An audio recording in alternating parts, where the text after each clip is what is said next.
Hello दोस्तों, आज हम इस वीडियो में फुल सीएसएस कोर्स का लेसन 13 स्टार्ट करने जा रहे हैं, जिसमें हम सीएसएस की two property z index and overflow को एक्सप्लेन के साथ में समझेंगे।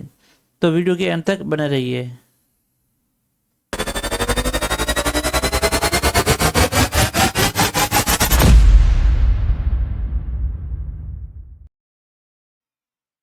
हेलो दोस्तों, कैसे हैं आप सब? उम्मीद करता हूं अच्छे होंगे। एक बार फिर से स्वागत है हमारे कोड का स्वेग में, जहां हम कोड सीखेंगे आसान भाषा में और बेसिक स्टाइल में। दोस्तों, अभी तक आपने हमारा चैनल लाइक शेयर और सब्सक्राइब नहीं किया तो प्लीज़ बेल आइकन को दबा करके सब्सक्राइब जरूर कीजिएगा, ताकि आने वाले वीडियो का नोटिफिकेशन आपको मिलता रहे। तो चलो स्टार्ट करते हैं। दोस्तों, जैसे कि हम अपने कंप्यूटर स्क्रीन पर आ चुके हैं, तो समझते हैं Z index and overflow actually होता क्या है।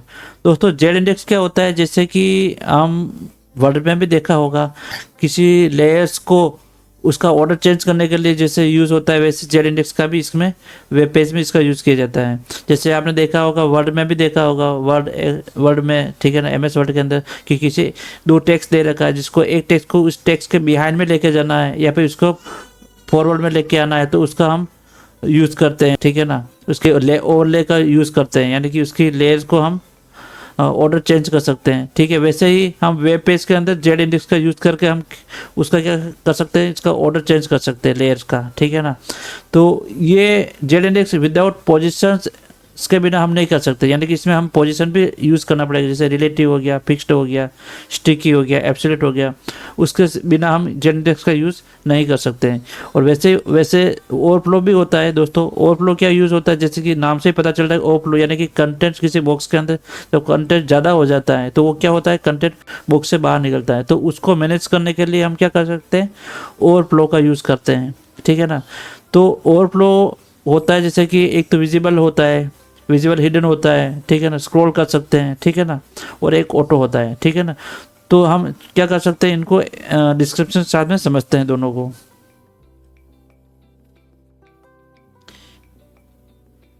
सीएसएस में जेड इंडेक्स और ओवरफ्लो दोनों ही इंपॉर्टेंट प्रॉपर्टी होती है, ठीक है, क्योंकि इसका मेन रोल होता ही है, क्योंकि इसका काफ़ी ज़्यादा यूज़ होता है वेब पेज के अंदर, इसलिए ज़्यादा इसका इंपॉर्टेंट रोल होता है, ठीक है। तो इसमें जेड इंडेक्स का डिस्क्रिप्शन देखते हैं। जेड इंडेक्स किसी एलिमेंट का लेयरिंग ऑर्डर सेट करता है, कौन सा एलिमेंट ऊपर दिखेगा और कौन सा नीचे दिखेगा, ठीक है ना। ये तभी काम करेगा जब एलिमेंट्स की पोजीशन रिलेटिव, एब्सोल्यूट, फिक्स्ड या स्टिकी हो, तभी ये वर्क करेगा। इसके बाद में ओवरफ्लो।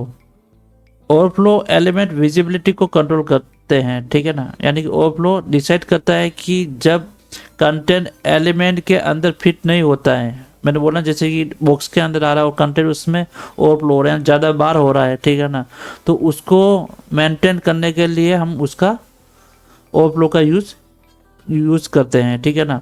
तो इसमें हम 4 टाइप से यूज कर सकते हैं, ठीक है ना। जो क्या होता है, डिफ़ॉल्ट जो होती है वो विजिबल होता है, जो क्या कहता है, कंटेंट को दिखेगा, यानी कि जो डिफ़ॉल्ट होता है वो कंटेंट बाहर दिखेगा बॉक्स को, तो विजिबल उसका यूज़ होता है, ठीक है। हिडन क्या होता है, जब एक्स्ट्रा कंटेंट बाहर आता है तो हम उसको हिडन कर सकते हैं, ठीक है ना। एक्स्ट्रा कंटेंट उसको विजिबल जो दे रखा है उसको हिडन कर सकते हैं, ठीक है ना।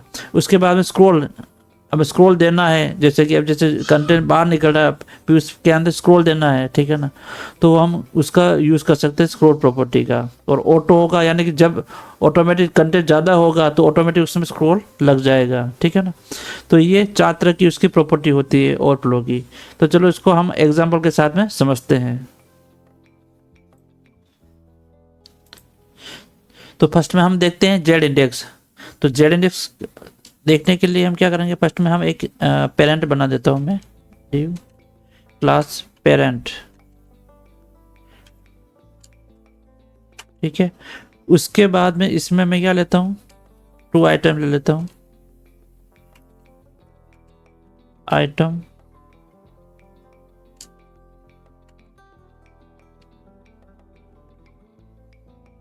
इसमें मैं ले लेता हूँ यहाँ पे हेलो वर्ल्ड, ठीक है।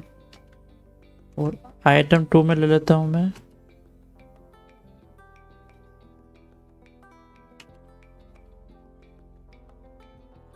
आइटम 2 क्लास ले देता हूँ यहाँ पे, और यहाँ पे मैं दे देता हूँ इसमें हेलो वर्ल्ड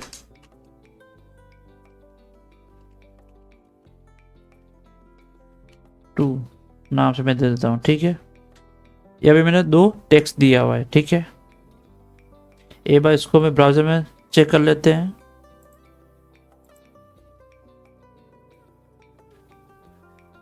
ठीक है, ये भी 2 टाइप से दिख रहा है आपको, हेलो वर्ड्स और हेलो वर्ड 2 आ रहा है। ठीक है, अब इसमें थोड़ा मैं बैकग्राउंड भी यूज़ कर लेता हूँ। ठीक है ना,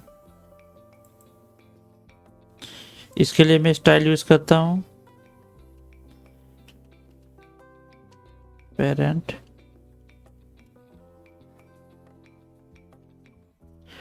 उसकी विड्थ में दे देता हूँ 600,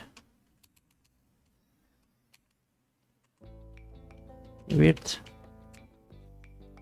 600 px, हाइट 300 px,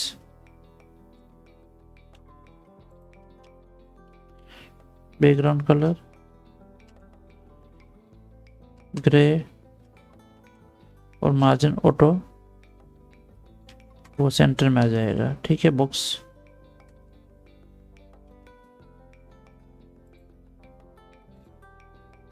सेंटर में आ गया। ठीक है, इसकी हाइट थोड़ी कम करनी पड़ेगी।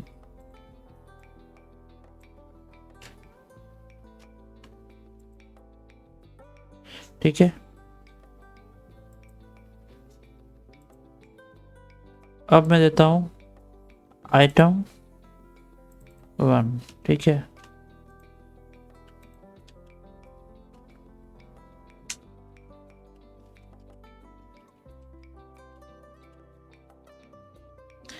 इसमें मैं बैकग्राउंड दे देता हूँ, बैकग्राउंड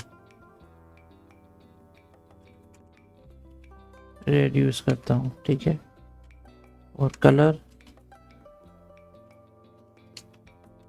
टेक्स्ट का कलर हो जाएगा वाइट।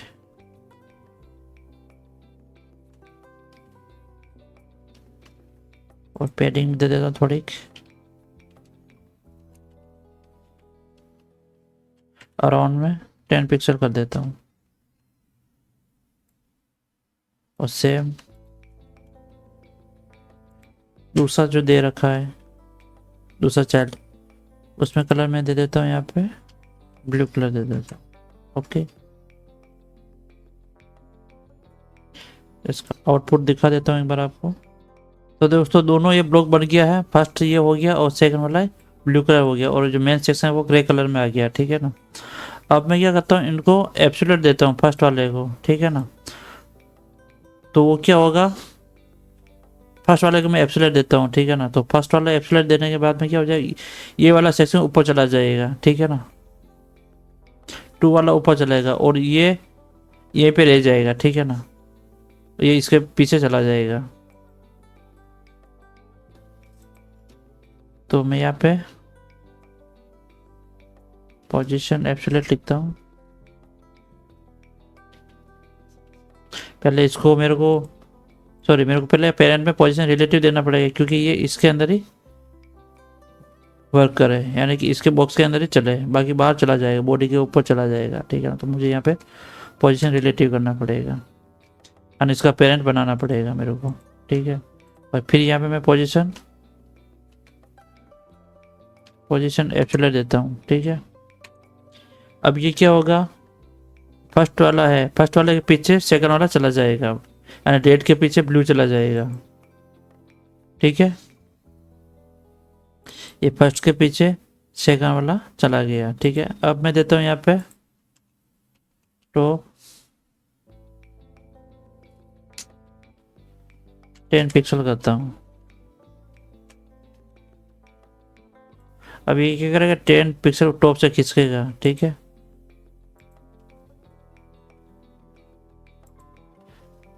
अब मेरे को क्या करना है, जेड इंडेक्स का यूज़ करना है। ठीक है ना, जेड इंडेक्स यूज़ करने के लिए मेरे को क्या करना पड़ेगा, यहाँ पे जेड इंडेक्स प्रॉपर्टी का यूज़ करना पड़ेगा, यानी जो इसके लेयर को पीछे लेके जाना है मेरे को, फर्स्ट वाले को सेकंड वाले के पीछे लेके जाना पड़ेगा। तो मेरे को क्या करना पड़ेगा, जेड इंडेक्स करना पड़ेगा। यहाँ पे मैं 0 करूँगा।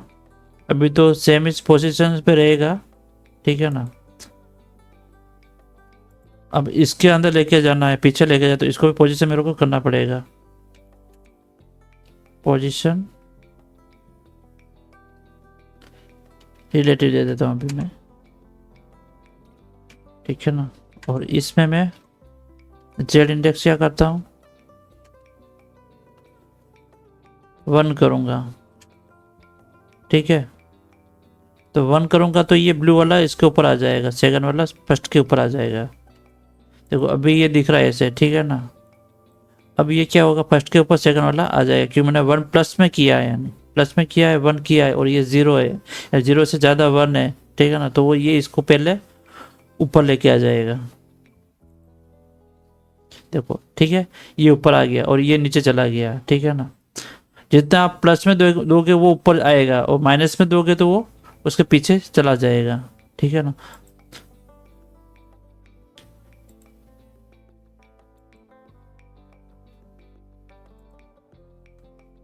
तो इसको वापस मैं 2 करता हूँ अभी, ठीक है ना। यानी कि अब ये 2 ज़्यादा हो गया तो ये वापस इसके ऊपर आ जाएगा, ये देखो, ठीक है। तो ये जेड इंडेक्स का ये यूज़ होता है, ठीक है। नेक्स्ट यूज़ करता हूँ मैं अब ओवरफ्लो का यूज़ करता हूँ, ठीक है।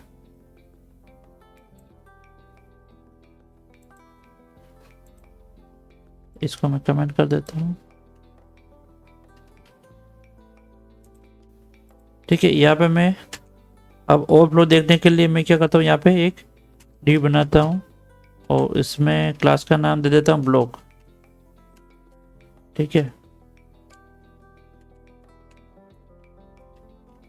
ब्लॉक बनाने के बाद में मैं यहाँ पे स्टाइल अप्लाई करता हूँ, बनाता हूँ मैं।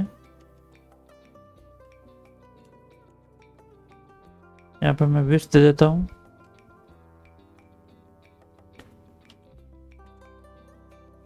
300,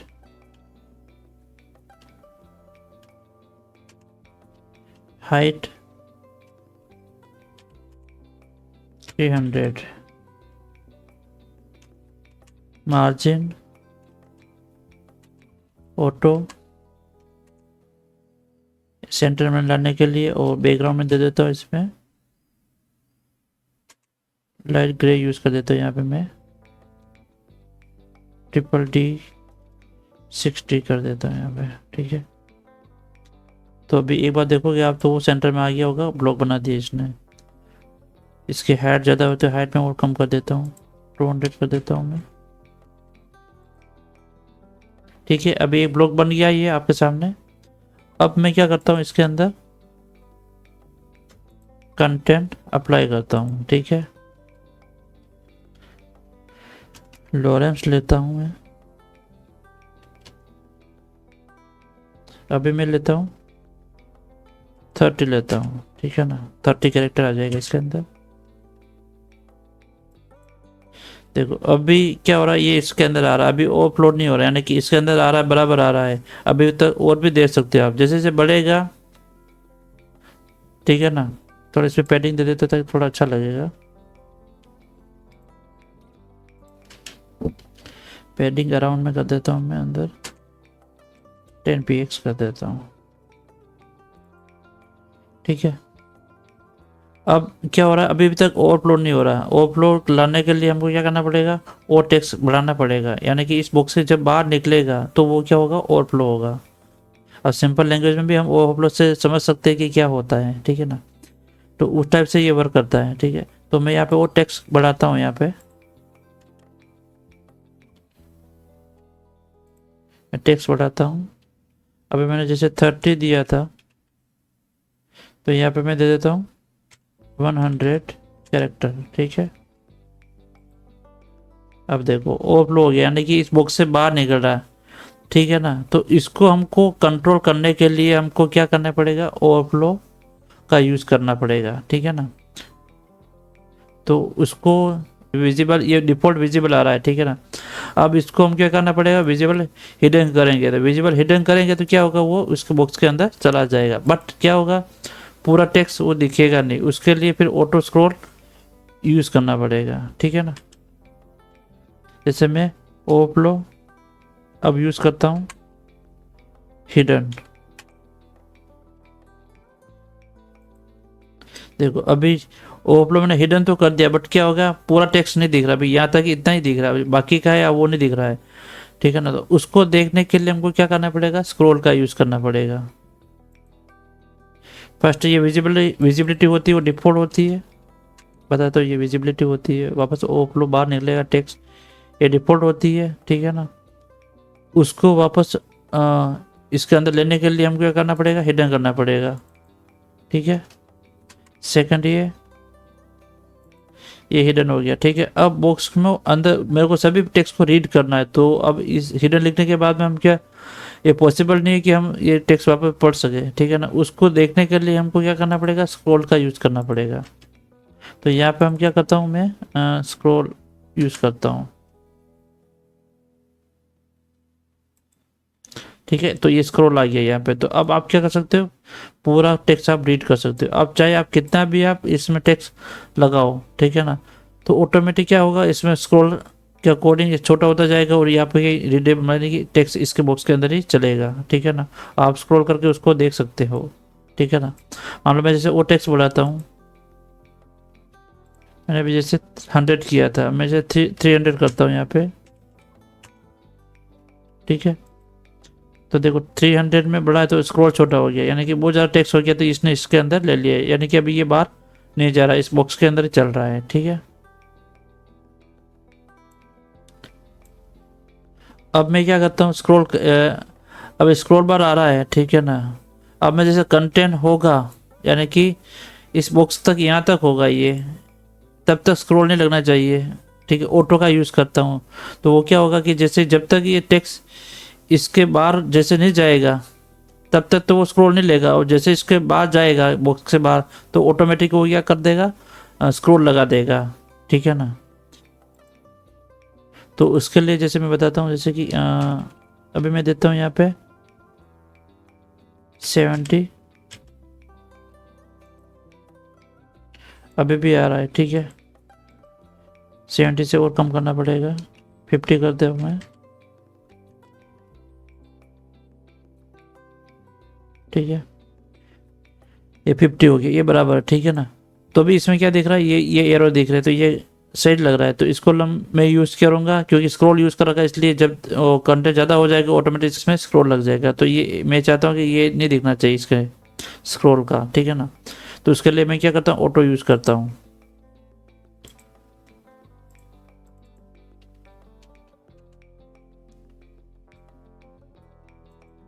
ठीक है ना। देखो अब ये क्या हो गया, ये स्क्रॉल बार का जो आ रहा था इसका, ठीक है, ट्रैक बार आ रहा था, वो अभी चला गया इसमें, ठीक है। तो अब जैसे मैं कंटेंट बढ़ाऊंगा, ऑटोमेटिक ये क्या करके स्क्रॉल लगा देगा इसके अंदर, और जब कंटेंट कम होगा तो वो स्क्रॉल को हटा देगा। तो ऑटो उसके लिए यूज होता है। तो देखो मैं जैसे मैं कंटेंट बढ़ाता हूँ वापस,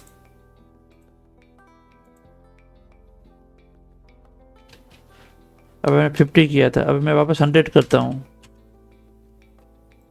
तो ऑटोमेटिक स्क्रॉल आ जाएगा। देखो स्क्रॉल ऑटोमेटिक लग गया इसके अंदर, ठीक है ना। और कंटेंट जैसे कम होगा तो ऑटोमेटिक वापस स्क्रॉल हट जाएगा। 40 करता हूँ, तो देखो ऑटोमेटिक स्क्रॉल चला गया। तो ओवरफ्लो का ये 4 प्रॉपर्टीज है, ठीक है ना। अब मान लो जैसे कि आपको सिर्फ एक ही स्क्रॉल बार लगाना है, यानी कि वर्टिकल वाला लगाना है, तो आप उसको मैन्युअली आप ये भी कर सकते हो, आप ओवरफ्लो वाई यूज़ कर सकते हो, ठीक है ना। तो आपको सिर्फ ये वाई में वर्टिकल में दिखेगा, और एक्स यूज़ करोगे तो वो क्या करेगा, हॉरिजॉन्टल का वर्क करेगा ये, ठीक है ना। हॉरिजॉन्टल के लिए एक्स ओवरफ्लो एक्स यूज़ करेंगे, और वर्टिकल के लिए वाई यूज़ करेंगे। तो आपको से वो आपको स्क्रॉल बार वही दिखेगा, ठीक है ना, जो आपको चाहिए वो, ठीक है ना। उसके लिए हम क्या कर सकते हैं, ये यूज़ करेंगे। मान लो जैसे मैंने वर्टिकल वाई यूज़ किया है, ठीक है ना, और मैं यहाँ पे आप दिखाता हूँ, इसमें कंटेंट बढ़ाता हूँ वापस। आपको वर्टिकल वाला देखना है स्क्रॉल बार, तो उसके लिए मैं 100 कैरेक्टर किया, और वहाँ पे आपको वर्टिकल दिखेगा ये, ठीक है। और मान लो जैसे आपको अभी हॉरिजॉन्टल देखना है, ठीक है ना, तो आप यहाँ पे एक्स कर सकते हो। अब मैं जैसे मैंने स्क्रॉल बार यूज़ करता हूँ तो देखना भी स्क्रॉल बार इसमें एक्स भी दिखेगा, ये देखो एक्स दिखेगा इसके अंदर, ठीक है ना। अब एक्स वाई दोनों दिख रहा है क्योंकि ये कंटेंट ज़्यादा इसलिए दिख रहा है, अभी वाई को मेरे को नहीं दिखाना है, ठीक है ना। तो मैं इसको ओवरफ्लो वाई हिडन कर सकता हूँ, एच करूँगा मैं यहाँ पे भाई, ये करूँगा वाई यूज़ करता हूँ। इसमें टेक्स्ट स्क्रॉल बार तो नहीं आएगा, हिडन तो हो जाएगा, कंटेंट इसमें दिखेगा नहीं है, ठीक है ना। यहाँ पे मैं हिडन कर देता हूँ, सॉरी हिडन कर देता हूँ, ठीक है ना। देखो अभी इसमें क्या हो रहा है, इसका ट्रैक बार दिखा रहा है आपको, किसका, जो इसका हॉरिजॉन्टल है उसका ट्रैक बार दिखा रहा है स्क्रॉल बार का, वर्टिकल का नहीं दिखा रहा है। अब वर्टिकल का देखना है, ये वाला हटाना है, तो आपको क्या करना पड़ेगा, इसको आप हिडन कर दो, ठीक है ना। इसको मैं स्क्रॉल कर देता हूँ और इसको मैं हिडन कर देता हूँ, तो ये यहाँ से हिडन हो गया और यहाँ पे स्क्रॉल बार लग जाएगा। तो ये आप वर्टिकल और हॉरिजॉन्टल स्क्रॉल बार भी इसको ऐसे मैनेज कर सकते हो।